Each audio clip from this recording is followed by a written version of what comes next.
Hardly a day goes by without another article on how the U.S. is either falling behind China or will soon be overtaken by China in basic science, research, and technology. Some cite the rising level of R&D spending in China, while others note that China now has more PhD graduates in STEM fields than the U.S. does. These articles, of course, raise an important strategic question. How should the United States respond to the rise of China in science and technology? I would propose that the first step consists in asking the right questions. Probably the wrong question on this slide is the first one. Is the U.S. investing enough in R&D to maintain our scientific and technological advantage? It reminds me of the question often posed about our nation's spending on K-12 schools over the last 50 years.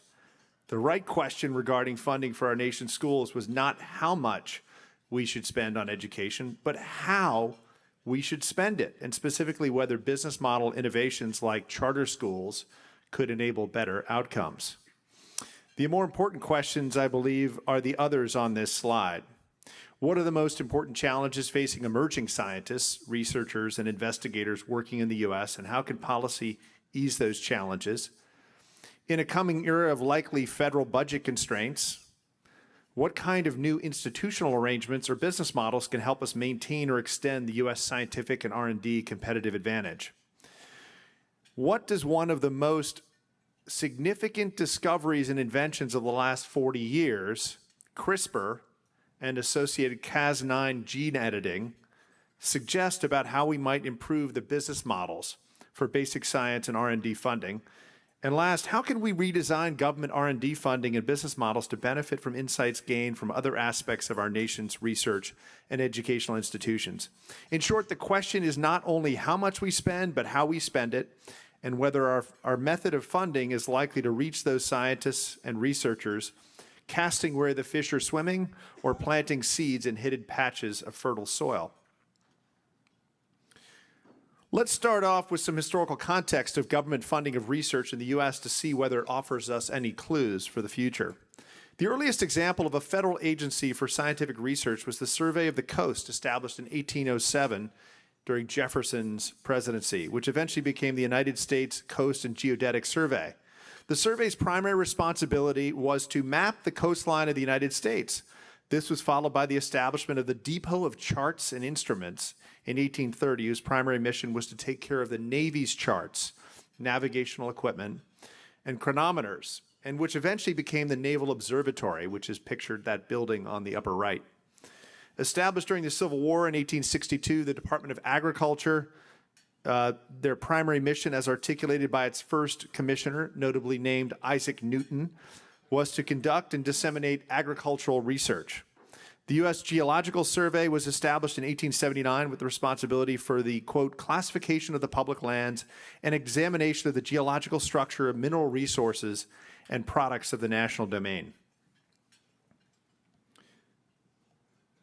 However, many point to the Hatch Act of 1887. Now, this is different from the Hatch Act many of you are probably thinking about. There's actually more than one Hatch Act. My wife asked me if they were related to Orrin Hatch. I couldn't seem to find any connection. But as one of the earliest examples of federal funding for basic science and research, sponsored by Congressman William Henry Hatch of Missouri, the act provided each state with a block grant of $15,000 to set up agricultural experiment stations. The results of the experiments at these stations were to be published and made available for the benefit of farmers residing throughout the United States. In a similar way that patents laid open the inventions to the country, literally that's the root of the word patent, these stations laid open new farming techniques to the whole nation. The block grant structure of this funding gave states flexibility to determine how best to tailor these experiment stations to the needs of their communities and the opportunities for research they had identified. In the same year as the Hatch Act of 1887, Dr. Joseph Kinyoun, on the left, established the Hygienic Laboratory within the Marine Health Service on Staten Island, New York, a predecessor to the National Institutes of Health, and promptly focused on the fight against cholera, which was made incredibly urgent by the arrival of numerous immigrants flowing into Ellis Island and New York City. The seed of the NIH grew further with the passage of laws from 1902 to 1930. The first public law the first law passed in 1902 renamed the Marine Hospital Service as the Public Health and Marine Hospital Service. The service and Kin Yoon's hygienic laboratory had already moved from New York to Washington, D.C. in 1891. The new law also set up the first formal research program in public health with the establishment of divisions of chemistry, pharmacology, and zoology. The new service was also authorized to hire PhDs for the first time, and not just MDs, which had formerly been the case. Congress passed the Biologics Control Act a few years later in 1906 to address some of the safety issues regarding the development of vaccines. Sound familiar? In 1930, Congress passed the Ransdell Act and redesignated the hygienic laboratory, which had been, again, at Staten Island originally, as the new National Institutes of Health. This act provided funding to construct 2 buildings and establish a system of research fellowships. But it's really in World War II that we see the relationship between science, R&D, and the U.S. government completely transformed. The requirements of the war, which brought us radar and the Manhattan Project, the scaling up of the production of penicillin, resulted in government involvement in nearly all aspects of basic science and R&D. As the war came to an end, FDR's director of the Office of Scientific Research and Development and former dean of the engineering department at MIT, Vannevar Bush, I think I'm pronouncing that correctly. Someone can correct me if it's Vannevar, but I believe it's Vannevar.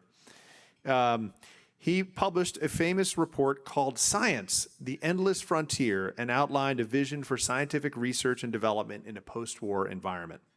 Incidentally, Bush also published a famous article in the Atlantic Monthly in the same year, 1945, called As We May Think, that foresaw machines that resemble the hyperlinking so common to all of us on the World Wide Web enabled by the internet.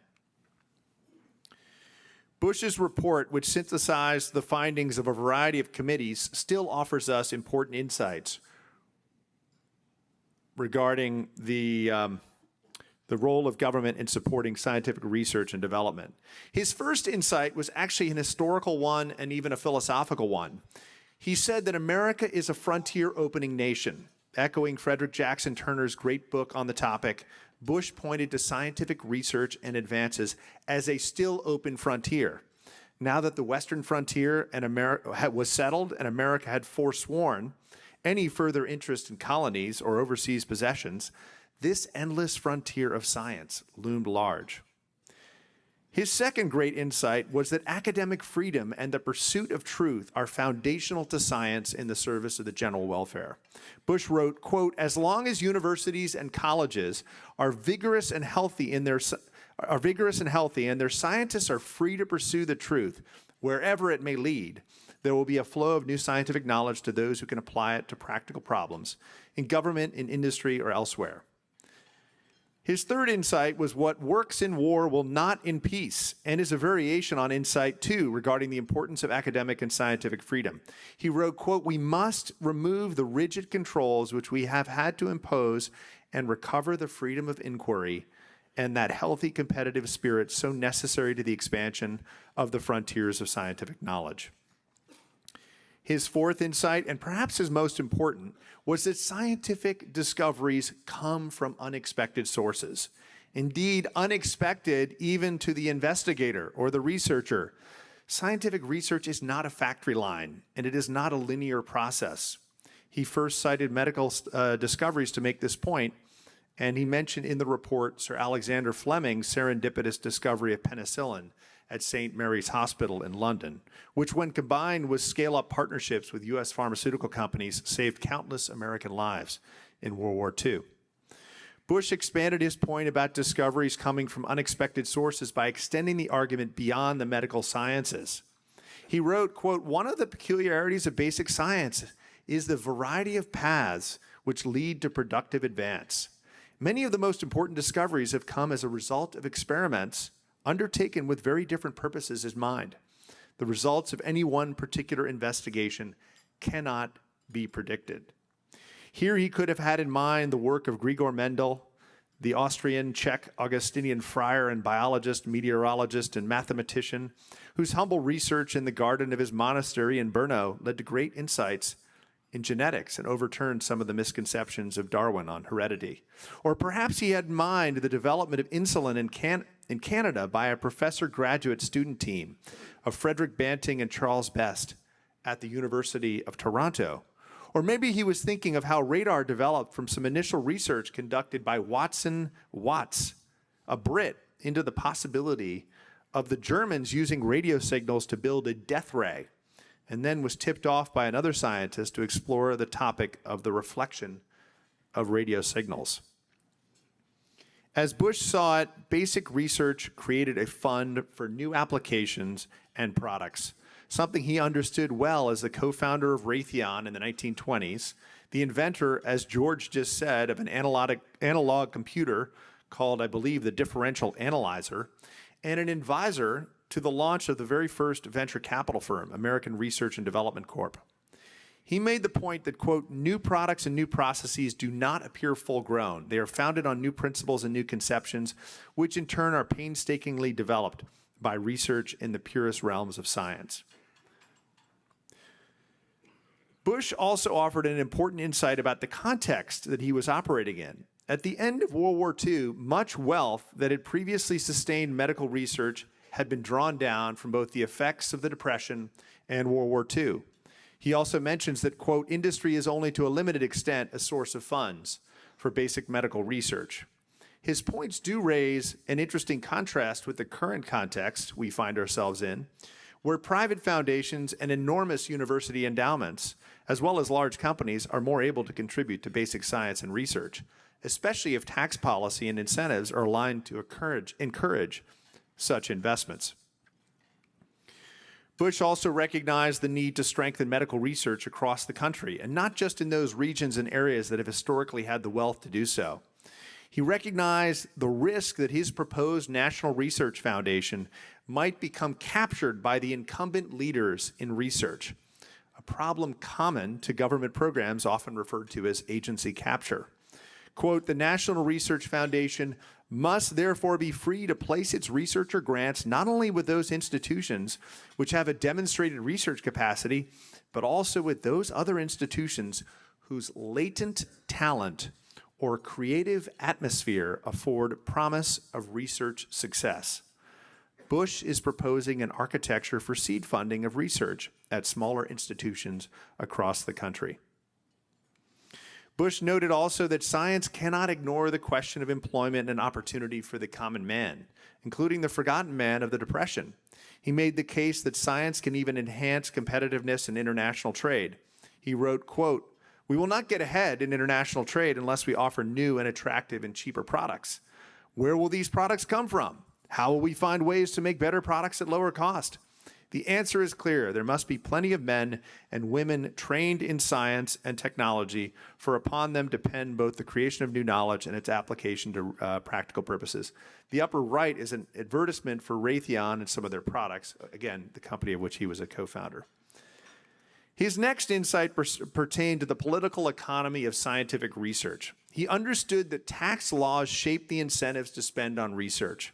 He wrote, quote, one of the most important factors affecting the amount of industrial research is the income tax law. The Internal Revenue Code should be amended to remove present uncertainties in regard to the deductibility of research and development expenditures as current charges against net income. Sound familiar to the discussions of today?